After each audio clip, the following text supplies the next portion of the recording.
Sizning biznesingizda ham ko'rinmas xodimlar bormi? Ko'pchilik tadbirkorlar xarajatlarni kamaytirish maqsadida xodimlarni rasmiylashtirmasdan ishlatishga harakat qilishadi. Ammo bu tejamkorlik aslida kattaroq xarajatlarga olib kelishi mumkin. Masalan, Ma'muriy javobgarlik to'g'risidagi kodeksga ko'ra, xodimlar sonini yashirganlik bazaviy hisoblash miqdorini 20 barobardan 40 barobargacha miqdorda jarima solishga sabab bo'ladi.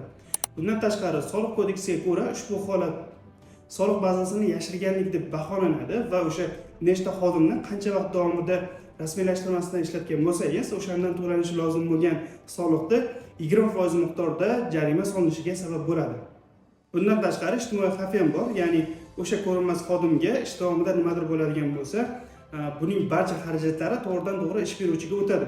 Agarda xodimga og'irroq zarar yetadigan bo'lsa, bu ish beruvchiga ham juda ham og'ir oqibatlarga olib keladi. Shuning uchun barcha xodimlarni rasmiylashtirish nafaqat qonun talabi, balki biznesingizni ham xavfsizlik garovidir.